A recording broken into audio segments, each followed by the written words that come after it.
And you're going to fail, and you're going to fail, and you're going to fail, and you're going to fail, and then you're going to win. And that's life. Life without those challenges, it's just existence. Don't just exist. Go live. Eventually, inaction will cost you. But your default setting should be, I'm going to do something. Just get up, move towards that challenge, and go attack it. Go do something that's hard. Struggle sucks. Depends on how you frame it. If you want freedom in your life, you have to have discipline. Move towards that challenge, whatever that challenge is. And you may be successful and you may not be successful, but you will be better. And the next challenge, you're going to be more prepared for. Because we're going to have wins, we're going to have losses. We're going to have successes, we're going to have failures. We're going to have good nights, we're going to have bad nights. We're going to have good relationships, we're going to have bad relationships. We're going to have good ideas and bad ideas. We're going to make money, we're going to lose money. All these things are going to happen. And if you oscillate emotionally up and down drastically, it's going to be problematic.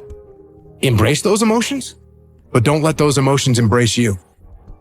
Keep pushing through things that suck. This is a very difficult thing to do because it hurts. I'm going to go forward. I'm not going to quit, so I'm going to go forward. Bring it on. When you talk to people that went to SEAL training that didn't make it, most of the time, it's some reason. There's a medical reason. There's a family problem. There's very few people that look at you and say, oh, I quit because it sucked, which is what happens to the vast majority of people. The vast majority of people that don't make it through SEAL training, they didn't make it through because they quit. Your excuses will destroy you and take everything that you ever wanted from you if you let them. When your excuses make you feel a little bit better about the fact that you didn't execute on what you needed to execute on, then they can make you feel better, but they're not helping you. They're not helping you at all. This went wrong. This failed, didn't accomplish this, and it's not the fault of my boss. It's not the fault of my girlfriend. It's not the fault of my parents. It's not the fault of the weather. It's my fault. And I'm going to take ownership of it and I'm going to fix it. That's what extreme ownership is.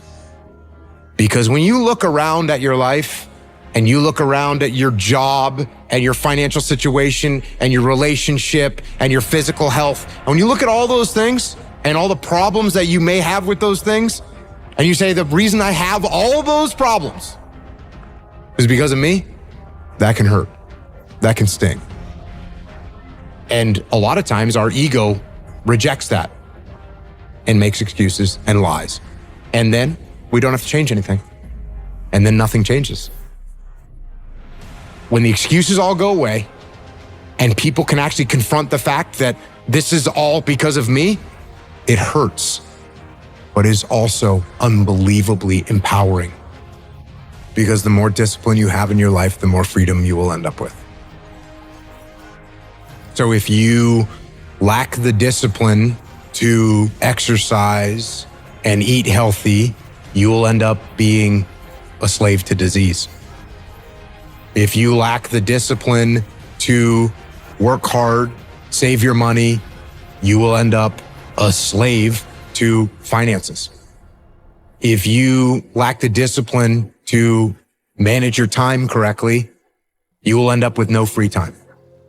If you have self-discipline, if you have the discipline to save your money and work hard and invest your money properly, if you have the discipline to manage your time correctly and not waste a bunch of time, if you have the discipline to exercise and eat healthy, you will end up with freedom.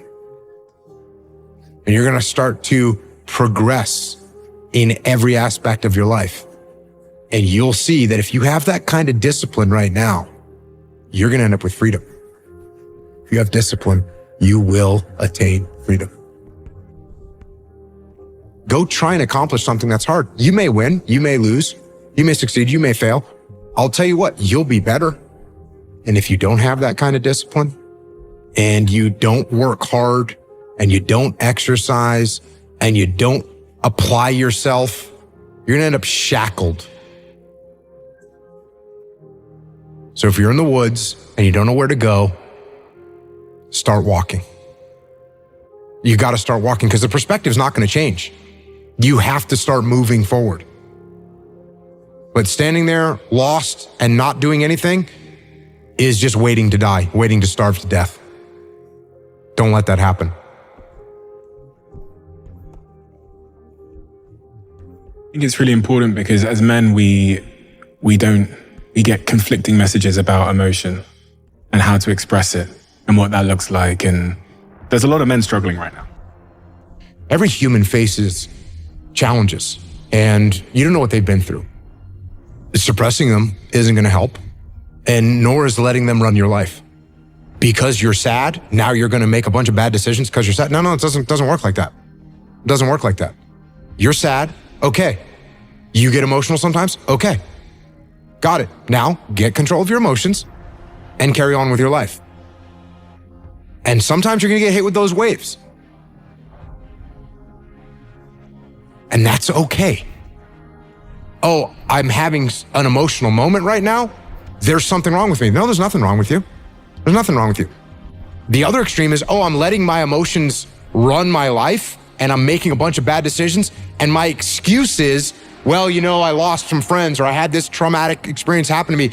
That's why I'm doing. That's just an excuse. And it's a very easy excuse. Guess what? It's time to carry on. Remember, don't dwell. I'm in control. This is my life. If you are in the problem, you won't see the solution to the problem. Take a step back, detach from the chaos, detach from the mayhem, detach from your emotions, detach from your ego, and be able to assess the best way to execute. That is the job of a leader.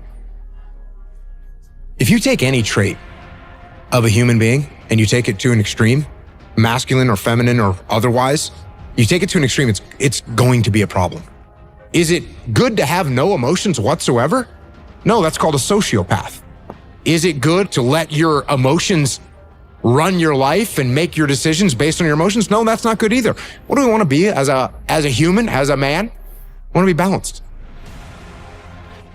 It's much easier to be extreme. It's much easier to say, no emotions, cool, and turn them off. That's easier. Or a total emotion mayhem, that's easier. It's harder to find balance. It's harder to find balance in business. It's harder to find balance in life. It's hard to find balance, but you have to be balanced. Because what I want is for the team to win. So be balanced. You're going to be okay.